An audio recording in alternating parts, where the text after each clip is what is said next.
What's up guys? Welcome to another quick summaries video. For those of you who don't know what this channel is, I do have an introduction video, so feel free to check that out. But basically, I am not a review channel, and this video is chock full of spoilers. So if that's not what you're looking for, I suggest you scurry right along and find something else. But for the rest of you who were looking for such a thing, welcome. You're in the right place. Today's video we're talking about Moonrise Kingdom, which is a 2012 Wes Anderson movie starring Bruce Willis, Frances McDormand, Bill Murray, Edward Norton, and Jason Schwartzman. This movie is primarily visually driven. It's mostly driven by quirky scenes rather than strong dialogue. And while there is some pretty good dialogue in the movie, it's funny, it's comedic, but it's not what drives the movie. It's what you see on screen. That being said, this movie is about a boy and a girl named Sam and Suzy, and they're both troubled kids. Suzy has anger issues, and Sam is an orphan. Further characterization of them is just like Suzy likes to use binoculars to see things even if they aren't that far away because it makes her feel like it's a superpower, and Sam is a Boy Scout. They end up hatching a plan to run away together to escape their problems and the people who judge them too harshly so that they can form a safe haven and judge-free life together.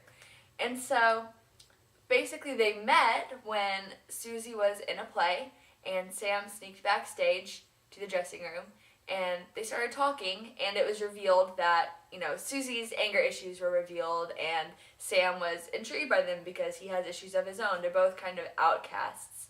And so they began exchanging letters, and in these letters they formed their runaway plan. They planned to go away together. And so they meet up, and they go to this inlet, and while they're there, they're dancing, and they're reading, and painting, and, falling in love together.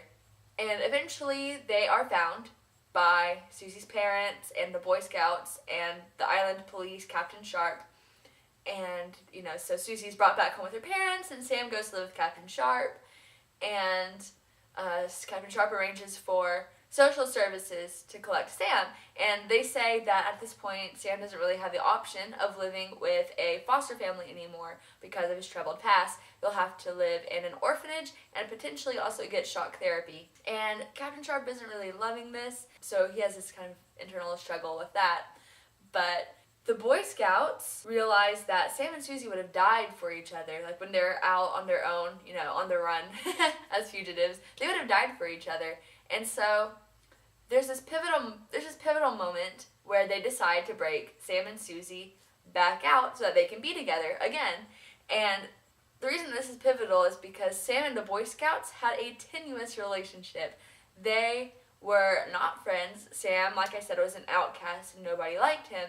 The fact that the Boy Scouts are willing to work to help Sam and Suzy be together shows a shift in the plot. But again, they're back on the run, and they go to an older Boy Scout troop where Sam and Suzy are ceremoniously married.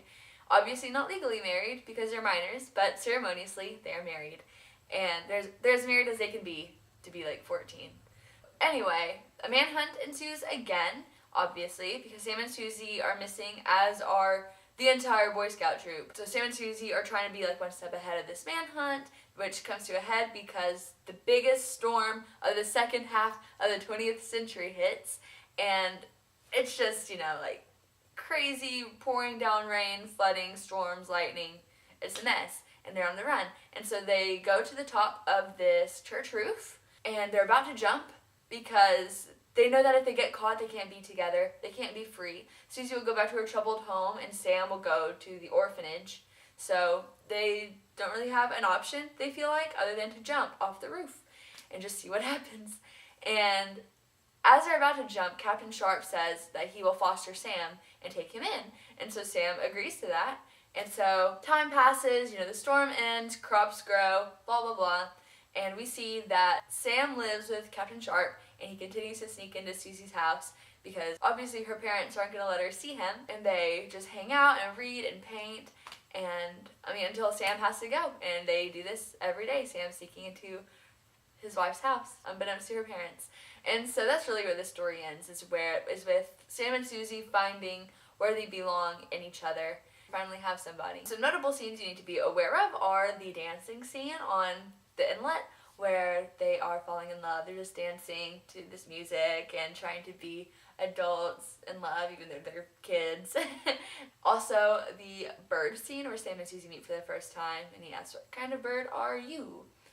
And the bed scene in which Suzy's parents are acknowledging the flaws of their marriage and the things that they've done wrong to each other. For instance, Suzy's mom was having an affair with Captain Sharp, and Bill Murray just wasn't as present and attentive to his wife as he should have been, probably.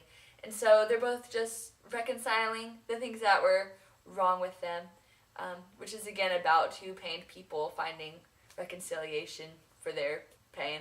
But yeah, that's about it. I will put some notable quotes down in the description so you can nose through those if you want to. So if you're in a casual conversation about Moonrise Kingdom, you can throw them out. But that's about it for today. If you like this video, show me so and like the video. Comment.